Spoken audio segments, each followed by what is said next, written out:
Pascal Gouge, je suis le directeur du golf de Neuvic et enseignant également.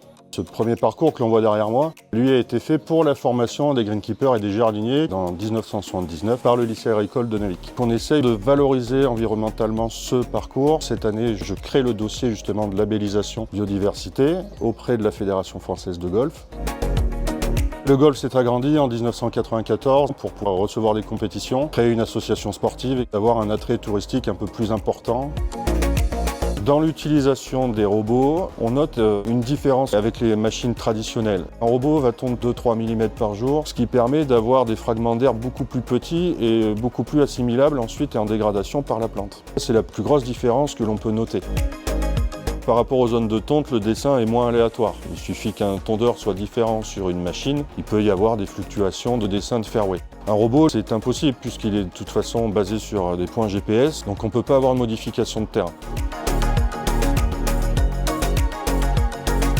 Nous avons décidé d'équiper le parcours avec un Automower 550 EPOS qui va traiter 2 zones de fairway, un Automower 580 EPOS qui va traiter 4 fairways, un Seora qui va nous permettre de traiter le practice et 2 autres fairways. Et enfin un Automower 535 AWD EPOS qui nous permettra de traiter les pentes jusqu'à 68%.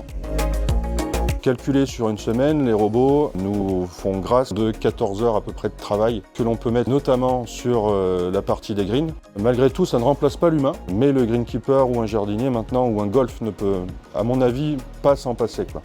Les futures formations ou les formations déjà actuelles doivent tendre justement vers l'utilisation de ces robots de manière à réorganiser le travail sur le terrain.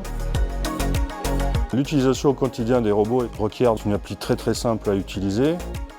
Après, ça demande 1 heure par jour de les nettoyer un petit peu, de contrôler les lames. C'est une mécanique très simple, il n'y a pas besoin d'avoir fait ingénieur pour pouvoir gérer ces robots-là. Nous, notre équipe d'entretien est un chantier d'insertion. Donc d'un point de vue social, ça permet justement aux gens de reprendre un peu le pied à l'étrier. On peut voir le côté traditionnel de l'entretien, mais aussi du coup avec ce petit parcours et l'implantation des robots Husqvarna, le côté robotique. Donc ce qui est très important ensuite pour nous et pour la formation. La hotline Husqvarna est tout de suite présente en cas de problème, notamment Cyril qui a été notre installateur, qui est tout de suite disponible en cas de problème, on peut l'avoir à n'importe quelle heure, il répondra et il sera présent.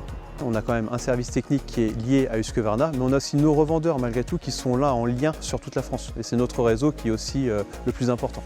L'implantation des robots nous permet de retrouver également des espèces présentes sur le golf, même en journée. C'est pas dérangeant pour la faune locale, c'est un endroit serein sur lequel on peut jouer tranquillement. Ce qui est important vis-à-vis des débutants, même si le robot est à côté de nous, ce n'est absolument pas dérangeant. Et ça nous permet de valoriser encore plus ce parcours.